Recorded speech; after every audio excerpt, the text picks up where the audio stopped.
हम हैं सुनंदा देवी। सुनंदा देवी। सुनंदा देवी। सुनंदा देवी। दीन तना ना ना ना दिल तुम तना ना ना दीन तना ना ना ना दिल तुम तना ना ना दीन तना ना ना ना दिल तुम तना ना। एक मिनट। सुखिया। जी मालकिन। ये लो।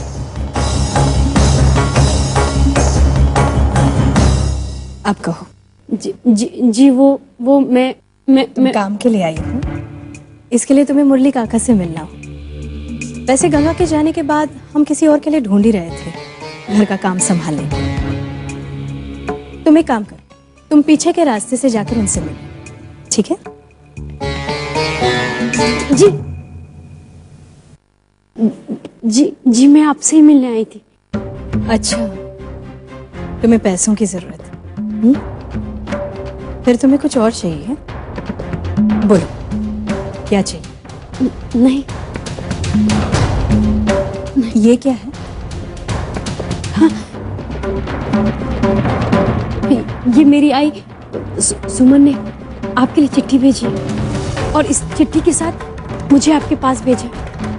उन्होंने ये भी कहा था कि ये आपको ही देने के लिए, और आप ये चिट्ठी पढ़कर सब कुछ समझ जाएंगे।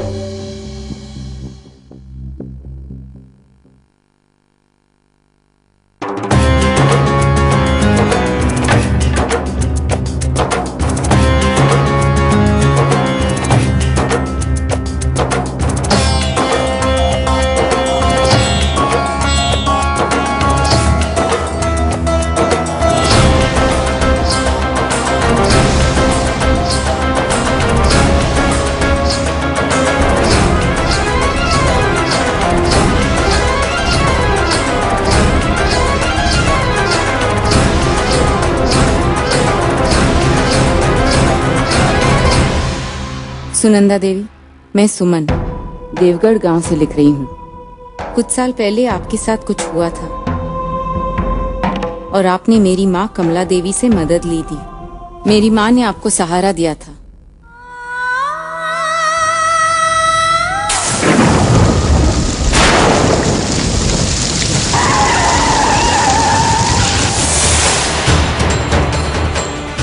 आज मैं बहुत मुसीबत में हूँ। मेरी बेटी को सहारे की जरूरत है। आशा है आप उसकी मदद जरूर करेंगी। पुरानी बातें पर चिट्ठी में नहीं लिख सकती थी। जैसे ही मुझे मौका मिलेगा आपसे मिलकर सारी बातें करूंगी।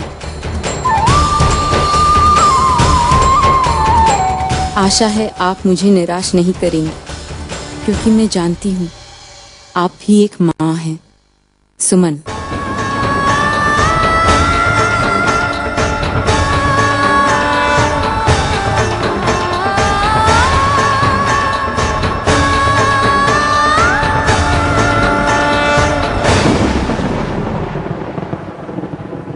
सुमन, अगर तुम्हारा खत पढ़ने के बाद भी सुनंदा देवी ने अमूल्य को अपने घर में रखने से मना कर दिया तो तब क्या होगा? सुमन, दुनिया में बहुत ऐसे कम लोग हैं जो एहसानों का याद रखते हैं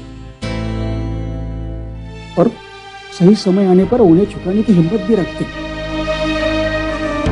मुझे पूरा यकीन है कि सुनंदा देवी उन लोगों में से एक है। वो उस रात को कैसे भूल सकती है जिस रात ने उनकी जिंदगी को झंझोड़ कर रख दिया था।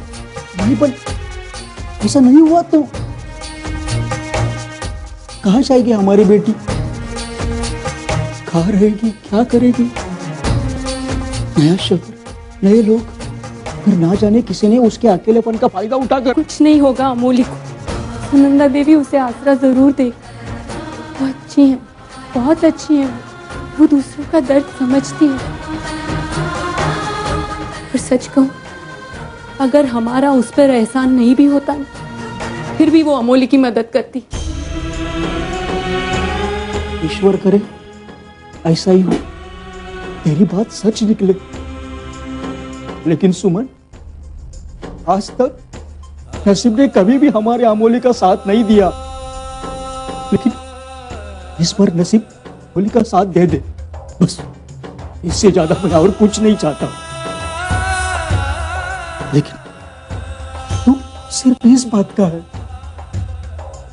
आज अमोली को सबसे ज्यादा हमारी जरूरत है और इसी वक्त अकेले छोड़ रहे हैं, अकेले लड़ने के लिए भेज रहे हैं।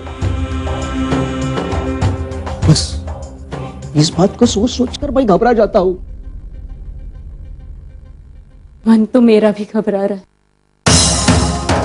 लेकिन एक आशा भी कि सुनंदा देवी अमोली को शरण दे और हमारी अमोली की जिंदगी सुधर जाएगी।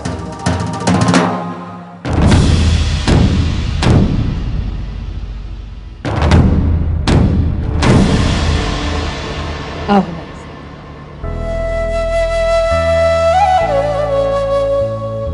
काका, जी भाभी जी। क्या नाम बताया तुमने? जी अमोली।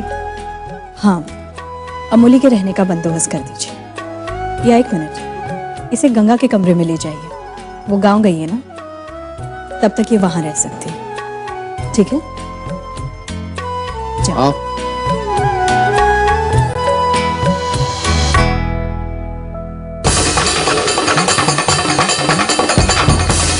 इस औरत ने आखिर इतने सालों बाद हमें खत क्यों लिखा है? ऐसी कौन सी बात हो सकती है जो वो हमें इस खत में नहीं लिख सकती? इतने सालों बाद ऐसा क्या हो गया है जिसे बताने के लिए वो खुद हमसे मिलना चाहती है? बस अमोली के साथ वहां पर सब कुछ ठीक हो जाए, और हम क्या चाहते हैं?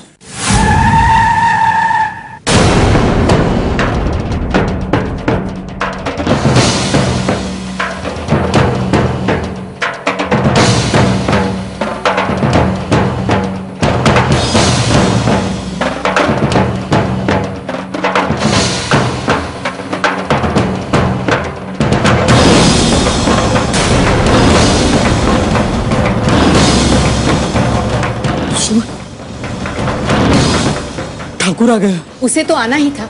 शैतान की शैतानियत तो उसकी मौत से पहले खत्म नहीं होती। पता नहीं अब क्या होगा। अमोली के बारे में पूछेगा तो हम क्या जवाब देंगे उसे? आने दीजिए उसे, फिर हम तय करेंगे कि उसे क्या बताना है और क्या नहीं बताना है।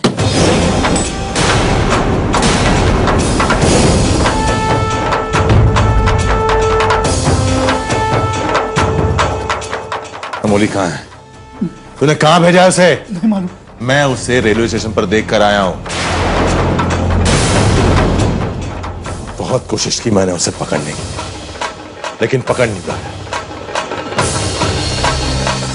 लड़की या तो अपने बाप क्या रहती है या अपने पति के। आकर ठाकुर को बहुत भारी पड़ेगी। ठाकुर को ऐसा करारा तमाचा पड़ेगा अपने पागलपन के लिए। कोई चमत्कार करना।